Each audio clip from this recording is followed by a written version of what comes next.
Vamos começar a conversar agora sobre esse grupo de seres vivos que a gente reúne no chamado Reino Fungi. Primeiro, quem são eles? São os bolores, mofos, leveduras e cogumelos. Apesar de serem paradões e poderem lembrar as plantas, há algum tempo atrás, aliás, os fungos eram estudados junto com as plantas. Hoje, a gente sabe que eles se parecem mais ou são evolutivamente mais próximos dos animais do que das plantas. Vamos falar disso já já. Vou começar aqui trazendo a importância de estudarmos e conhecermos os fungos. Primeiro, eles têm um papel ecológico fundamental. Junto com as bactérias, eles são responsáveis pela ciclagem de nutrientes no ambiente, através da decomposição. Vocês lembram quando a gente estudou ecologia? O que acontece com as fezes de um animal? Com uma folha que cai da árvore? Com o corpo de um animal ou de uma planta que morre? No solo, eles sofrem a ação dos fungos e bactérias e a matéria orgânica é degradada em moléculas inorgânicas, gás carbônico, água e minerais. Essas substâncias vão poder voltar a ser absorvidas pelos produtores e entram de novo lá nas cadeias alimentares.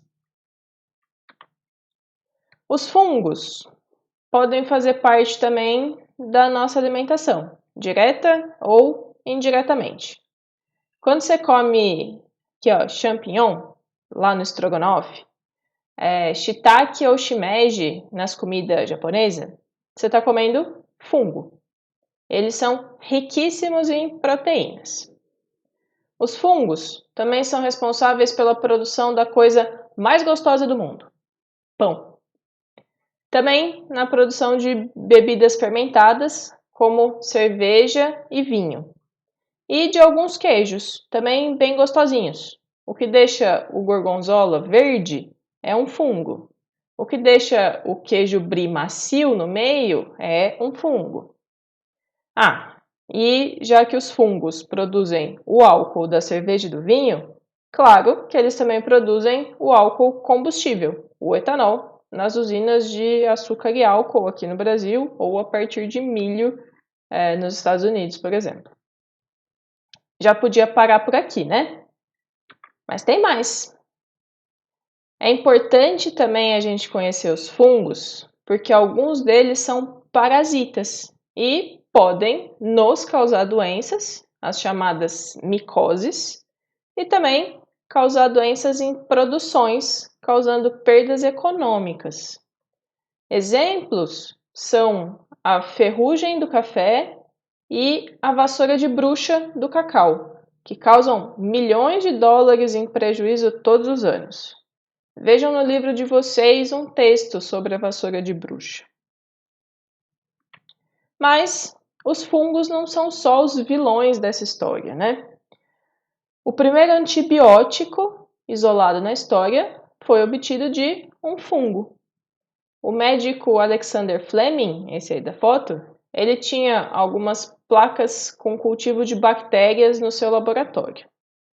Aí ele saiu de férias por uma semana e quando voltou, viu que tinha um mofo branco crescendo em um cantinho de uma placa.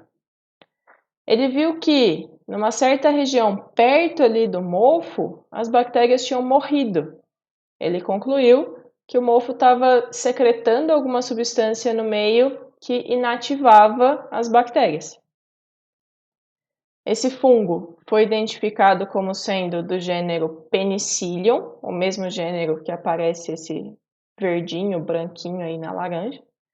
E a substância liberada por ele, que matava as bactérias, foi chamada de penicilina. Esse antibiótico é usado para tratar tuberculose, pneumonia, meningite, sífilis, etc, etc, etc.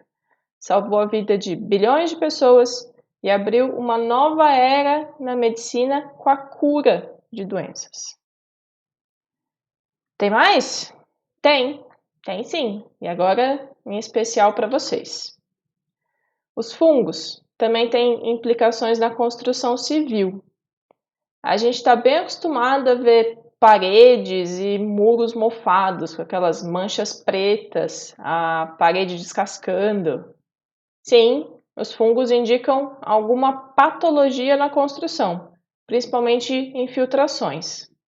Eles também detonam as estruturas de madeira não tratada, já que eles são decompositores, né? Mas, como o professor João deve ter comentado já com vocês, uma nova fronteira da pesquisa com materiais é da regeneração de concreto.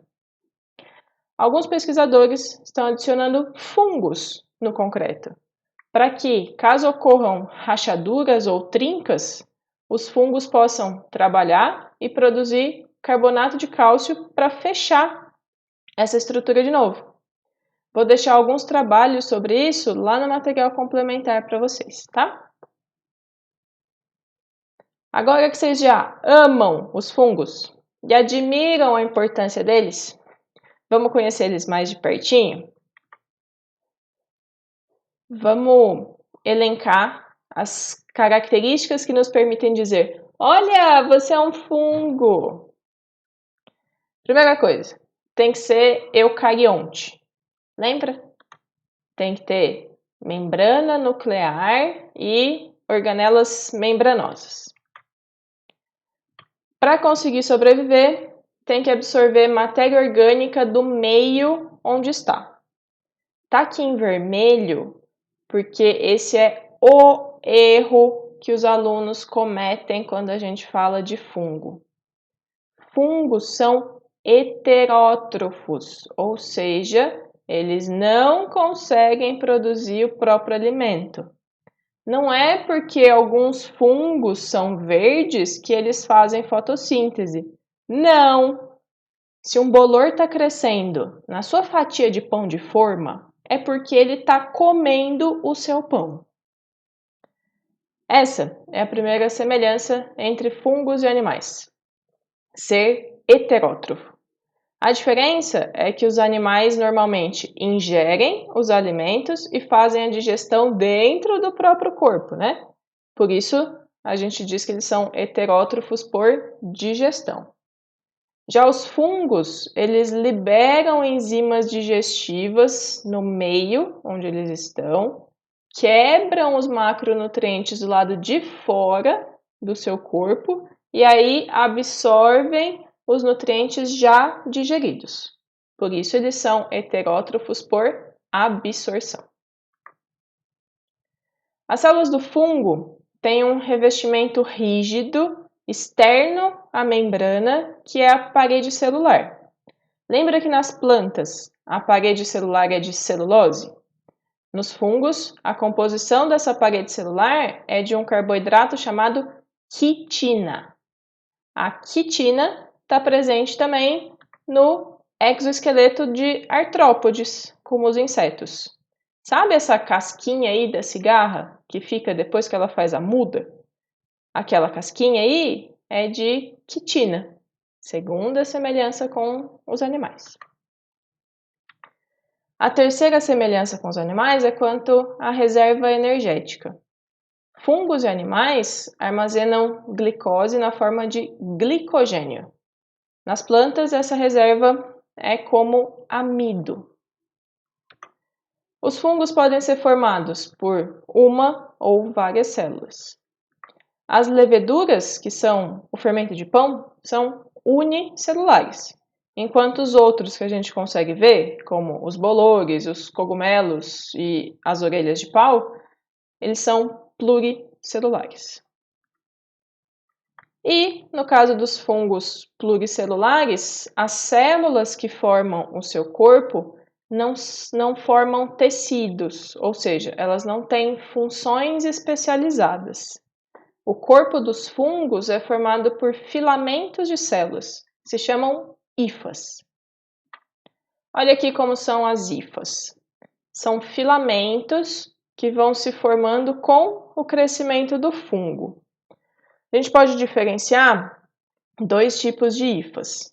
Hifas cenocíticas, que são essas em que se forma uma massa citoplasmática só, com vários núcleos.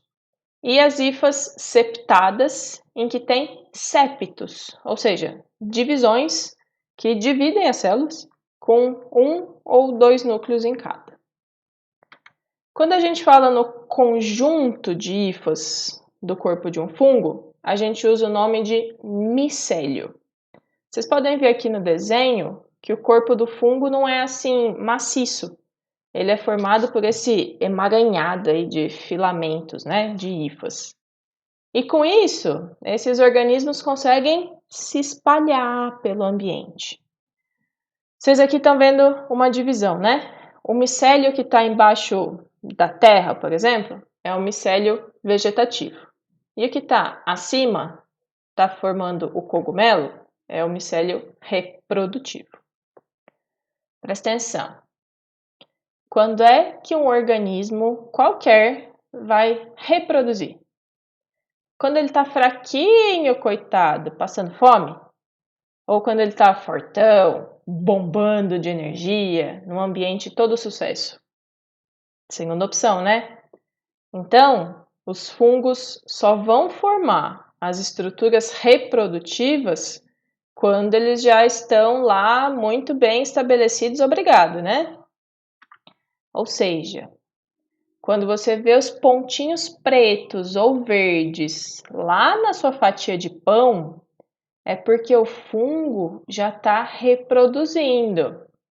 Então, se você tirar só aquela partezinha do seu pão que está com o fungo e comer o resto, tá ok? Não, não tá, né? Você vai estar comendo todas as hifas do micélio vegetativo que estão ali entrando no seu pão. Então, quando o seu pão ou qualquer outro alimento embolorar, joga ele fora. Não se deve consumir alimentos mofados ou embolorados, porque eles são riscos para a nossa saúde.